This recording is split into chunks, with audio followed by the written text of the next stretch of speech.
Hello, everybody. Welcome to Build Fly Go. So, AirVenture 2021 is right around the corner. It's just a couple of weeks away, or maybe a week away by the time I post this video. So, I wanted to do a quick fly through of the Fisk Arrival, which is the arrival procedure for Oshkosh during the air show. There is a NOTAM. You must read the NOTAM. Do not fly this without reading the NOTAM. Do not use this video as your sole source of information. It is not enough. It does not cover everything. A couple of little things. So we're leaving from La Crosse here, just as an example. We're flying east towards Oshkosh. If you have the NOTAM, you'll notice that there are Vfr fixes for all of the positions, right? For the bridge transition, the Green Lake transition, Ripon and Fisk, and etc. So there are VFR fixes for all of these.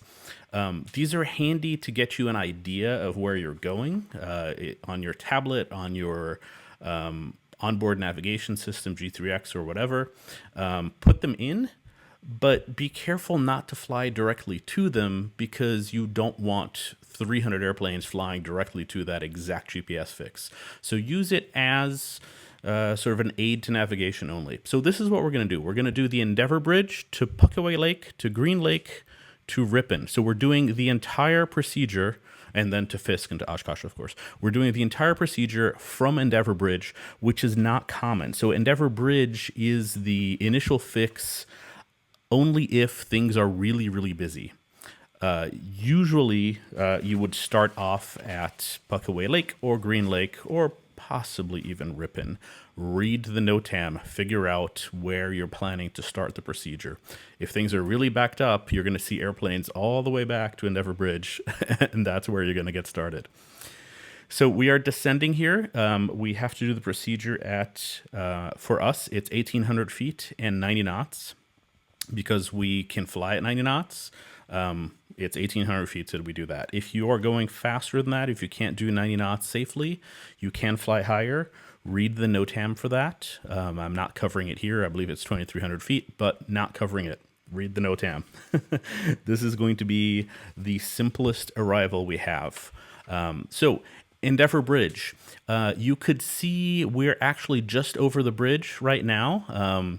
If you scroll back a second or two, you can see the bridge is directly below me right now. There's this sort of horseshoe-shaped river. I think it's a meander, and there's a bridge right there. This one is actually hard to miss. It's pretty easy to find that one. And of course, you have the VFR waypoint. So then we're following basically east. It's a 095 track for 11 miles, which is their reference, towards Pacquiao Lake. Pacquiao Lake is the northernmost lake. There's two lakes. One is north, the other is south. You're going to see them coming up here. I'm actually aimed directly at the southern lake, which is not Pacquiao. The Pacquiao one is just north of there, just to the left of there, which you can see coming up. So there is Pacquiao. There's a lot of flooding going on in Wisconsin, so don't get confused by all of the different lake-like things. The Pacquiao Lake and Green Lake, in particular, those two are very large.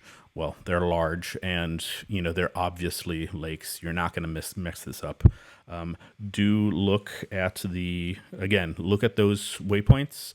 But chances are there's going to be a lot of airplanes here, so get in line and follow the airplane ahead of you. Again, this is just so you have some idea of what this looks like on the ground, right, from the air. So Pacquiao Lake transition, we're going from Pacquiao Lake to Green Lake. This one is easy. You just follow Pacquiao Lake. You follow the southern coast of Pacquiao Lake, which is right there, just above the wing. And that basically points you straight at the southernmost tip of Green Lake. Can't miss it.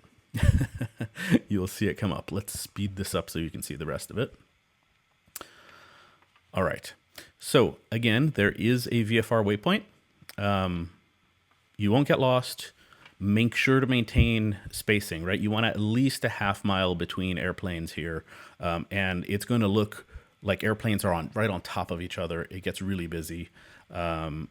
Consider flying at a not busy time. So early in the morning is really good. Keep track of the different air shows and what's going on and all this kind of stuff, so that you arrive at a time that the airport is open for you to be able to come in, right? So again, read the NOTAM. Do not fly this without reading the NOTAM. There's going to be a lot of airplanes there, and watching this video is going to help you get an idea of what the ground looks like from up here and what the different features look like, but you need to understand the NOTAM. So big step here, Green Lake to Ripon. Ripon is one of the main arrival points, right? It's the most, it's where things start getting complicated. So Green Lake to Ripon is easy. You're just following Green Lake towards Ripon. Again, there is a VFR waypoint, Victor Romeo Romeo India Papa for Ripon. You can see them in the little insets over there. And so let's fly up Green Lake. Green Lake is one of the holding areas. If things get crazy and they get busy, there will be holding. ATC is going to advise you to hold, and it's around Green Lake or Rush Lake. I'm not going to cover this in the NOTAM, but that's the lake just to the left there. It is in the NOTAM. Go read it. It is page 8 that talks about holding. That is probably the more complicated part of this. If there's a hold, you're just going to be circling that lake. Keep yourself nicely spaced out from the airplane in front of you, and you'll be fine. I believe ATC now wants us to have our transponders on for this. This is helpful for you to get an idea of where aircraft are around you. If it gets as busy as it's gotten the last couple of years, there's going to be a lot of airplanes on your screen. So it might be a good idea to, if you have ADSB in, to turn it into just the traffic page, just so that you have a half-mile circle and you can stay away from other aircraft. Okay, Ripon to Fisk. This is where things start getting a little complicated, right? So we passed, we're coming up on Ripon, sorry. So we're going to cover some of these other bits quickly. So Ripon and Fisk are not too far apart. Ripon is, I think it's about 10 miles. There's a graphic coming up that covers this. And there's a little town called Pickett right in between them. And here is how you identify Ripon, by the way. We're coming up. So they talk about a water tower. You can see the red arrow is a water tower. The blue arrow are the grain elevators. They're silos. There's these gray silos. And then there's these railroad tracks that I'm following. So I'm basically directly over the railroad tracks, and this is what you're supposed to do. You're supposed to follow the railroad tracks. The NOTAM even mentions VFR navigation over the railroad tracks. On the right is a highway. I believe it's 44. Don't follow the highway. Follow the railroad tracks. And this is going to take you to Pickett and then Fisk. There is a note about Pickett having a grain drying facility. There's sort of a couple of industrial looking facilities over in Pickett, but I don't really know what a grain drying facility looks like. There was a little bit of steam coming up from some of them, so maybe that's what it was. But anyway, so here is Pickett. Take a look at the NOTAM again. Take a look also in Google Maps or your preferred mapping website to have some idea of what this looks like. Pickett is tiny. It's just a crossroads little town with a big sort of industrial facility in the middle, which is basically all of it. We just passed over it. So after Pickett, Fisk is right there. You can't miss it. We're coming up on Fisk. So at Fisk, controllers, you're going to be listening to ATC, right? And controllers are going to call for your aircraft color and shape. There's Fisk. So Fisk is really just sort of this I don't know, pizza-shaped abutment off of the curve on the highway, right? It's that you can see it on the map, and you see the railroad tracks are going just north of it. There it is. Now the map exactly matches the picture. So here ATC is going to tell you you're either going to keep going north following the railroad tracks, or you're going to go down Fisk Avenue, right? So if it's going to be, if you're going to land on runway 9, you're going to go from Fisk at 1,800 feet, follow the railroad tracks to Oshkosh. If you're going to land on runway 36, left or right, you're going to go the other way.